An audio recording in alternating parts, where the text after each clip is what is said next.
In this video, we're going to demonstrate Lab 9, AC and Transformers. Alright, so this is the lab. What we're going to do is first we're going to measure some AC voltages. We're going to use the digital multimeter, the benchtop digital multimeter if we're in class. Otherwise, we're just going to use another multimeter. And then we're going to use the oscilloscope. And then in the next part of the lab, we're going to hook up a transformer. Okay.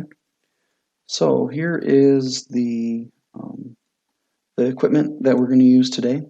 We're going to use the green digital multimeter. This is the low-cost function generator. You'll see that has a cord connected to it, AC adapter. And then we're going to use this oscilloscope over here, and I have that plugged into the variable DC supply. This device requires me to set this at 9 volts, and I didn't have one that was exactly at 9 volts that I could plug into the wall, so I just use that as the connection. Okay, so if we look at our procedure here,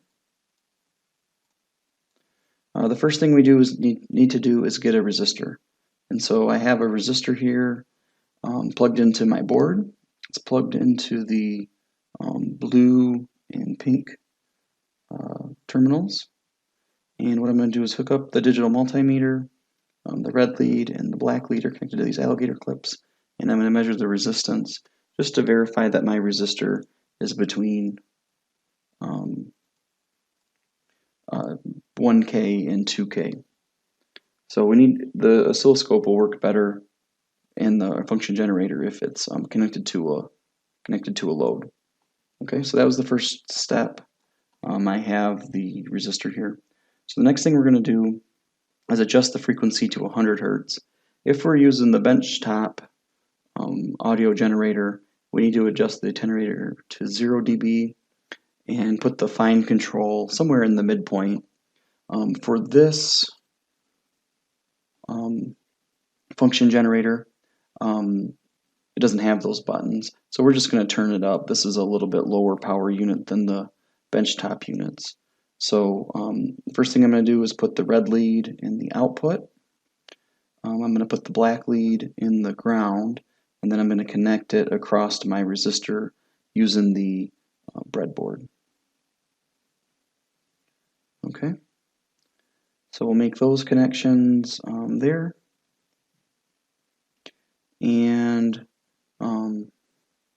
then I'll make some other connections here. So I've connected my voltmeter. I changed it into an AC voltage, and I connected the red lead and the black lead across the resistor, and then I'm going to connect the red lead and the black lead from the oscilloscope across the resistor. So the multimeter is going to measure the voltage in RMS or AC, and the oscilloscope, this oscilloscope in particular, will measure it as peak to peak in AC and some other measurements. Okay, so I've got the equipment hooked up here, and we'll turn it on. For this little oscilloscope here, I have to connect this supply at 9 volts, so I'll try to get that as close to 9 volts as I can. I'll turn on the function generator, and right now it's at 10 kilohertz, so I'm going to have to change that. The first part of the lab, it wants it to be 100 hertz, and so that would be 0.1 kilohertz, or I can click the button here to change the scale. So now I'm at 100 hertz. And then I'm just going to turn it up, and you can see that I'm reading some voltage and a sine wave here. Okay, so you can see the sine wave on the oscilloscope, and we can see the AC voltage supply here, and the function generator is on sine wave, and I'm at 100 hertz. Okay, now if I, with this oscilloscope, if I hold the OK button, I can turn off the measurements or I can turn them on. So I want to do that. And if for some reason, so this is just me doing it again, so now I'm at 0.1 kilohertz. I had to grab another multimeter, so I have this one set up as voltage AC, and then I think I bumped it here or something, so now I have to find the signal. So if it doesn't come out as a perfect sine wave to begin with, you may have to adjust the time per division knob or the volts per division knob. And so I'm adjusting that. Now I see a sine wave is taking up most of the screen, and you can see it here. I'm on 1 volt per division. I'm on DC, could be DC or AC for this, it doesn't matter. And I'm on 2 milliseconds per division for the time. And I measure 6 volts peak to peak and 2.0 volts RMS on the oscilloscope. I measure 2.16 volts AC on the green meter and 1.8 on the orange meter. So this is one of those instances, if we're not right at 60 hertz, depending on the level of the instrument, we may or may not get an accurate reading. And so I think this orange tenimometer is the worst. So part of this lab is to talk about how different meters have will read voltages differently depending on what the frequency is. Most of the digital meters like this are calibrated for 60 hertz, and so they'll read a lot more accurately as we get closer to 60 hertz. All right, so the first thing we're going to do is record some values here. So we have it all hooked up. Let me get my pen.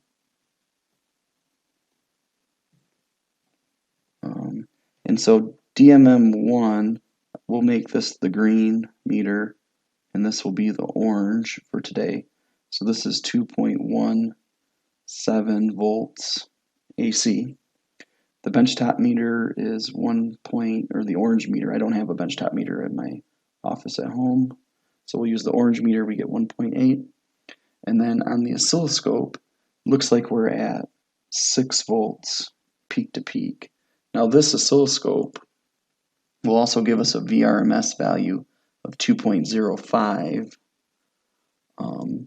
But what the lab wants us to do is calculate the VAC based on the peak-to-peak value. So the formula that we're going to use is VAC equals 0.3535 times the voltage peak-to-peak. So let me go ahead and punch that into my calculator here. Pull that up for a second.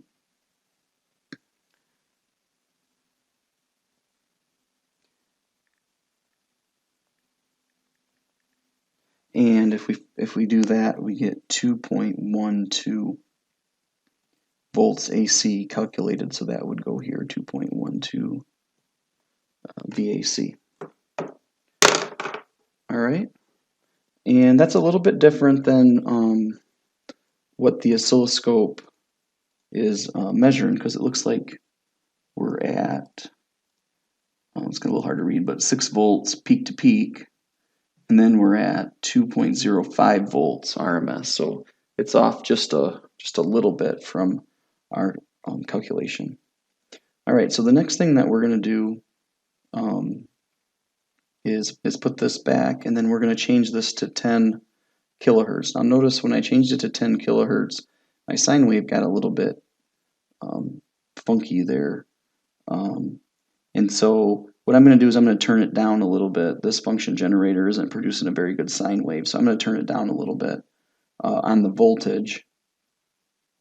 So that way we get a little bit better looking sine wave.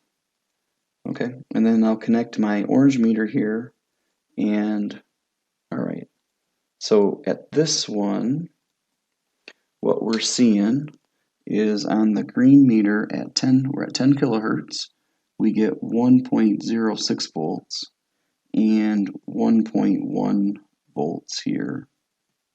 Now we don't really care so much the difference here. What we're interested in is how does this VAC number match up with this one, or these ones and that one. And so we're just trying to see how far off we were. And so we were pretty close on the green meter at 100 hertz between the VAC that we measured with the green meter and what the oscilloscope told us. So now let's look at this one. And all right, so we have it connected here, and then I think I'll move that up so we can see it. So right now I'm at 5.67 volts peak to peak on the oscilloscope.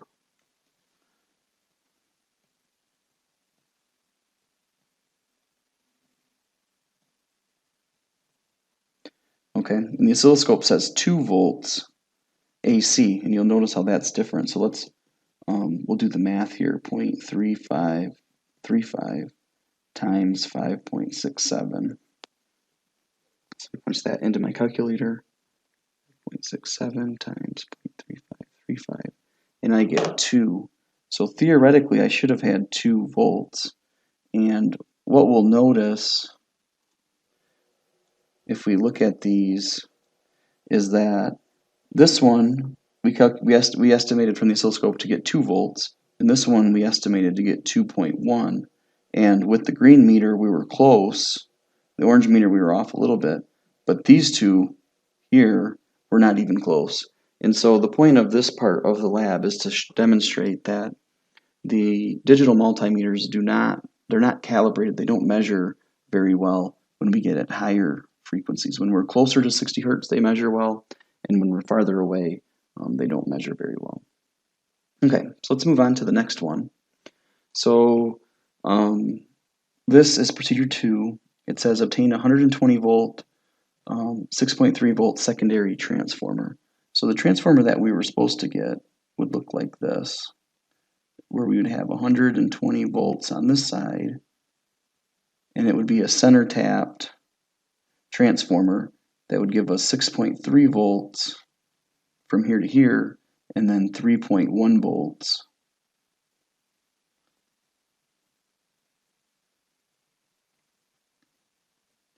to the center tap. And I couldn't find a low-cost transformer like that on Amazon. So the transformer that I actually bought is a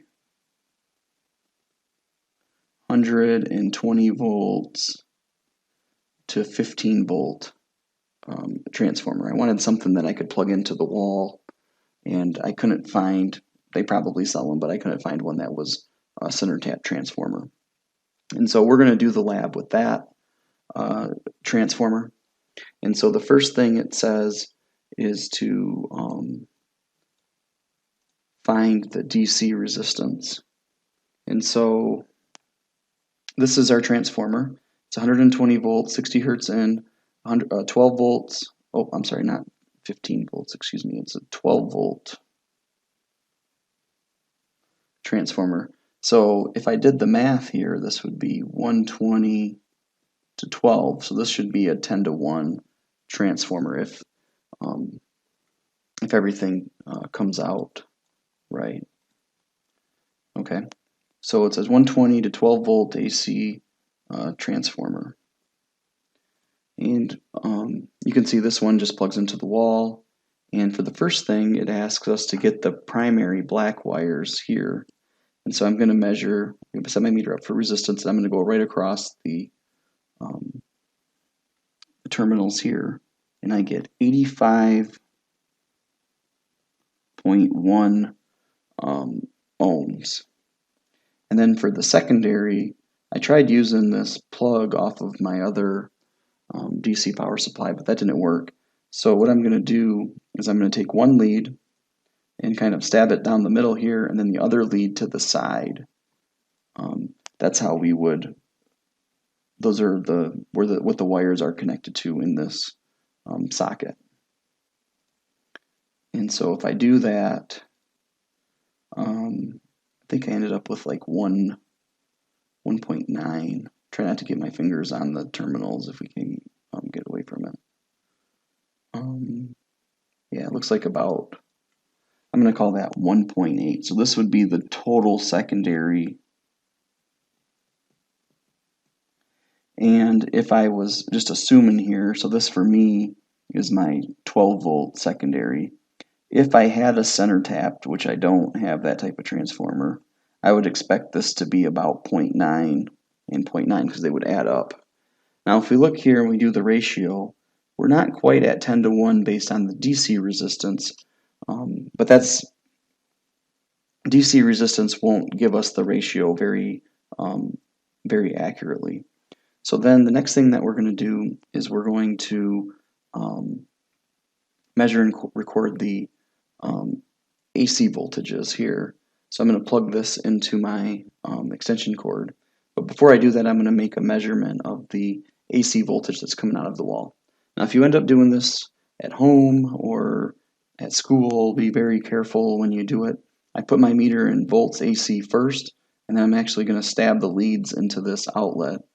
Make sure that you discuss this with your teacher before you do this. You want to be super careful. Now, I didn't really pay attention when I did this, but technically I probably should have put the red lead in the small terminal, because that one would be the line, and the larger one is the neutral, which I should have connected to the black. But it won't make a difference to the measurement, but it would have been a little bit more proper. So if I do this right here, looks like you gotta be a little careful, looks like the voltage in my basement right now is 121. Oops. Would be it.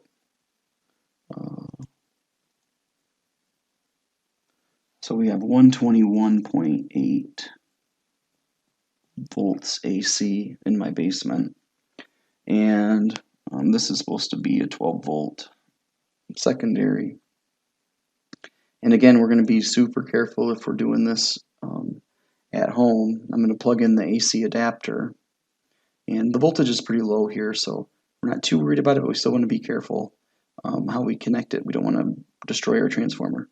So I connected one down the middle and one on the outside. It looks like I'm getting 15 volts out of the transformer, which isn't what it specifies on the sticker. So maybe this is a transformer isn't all that great.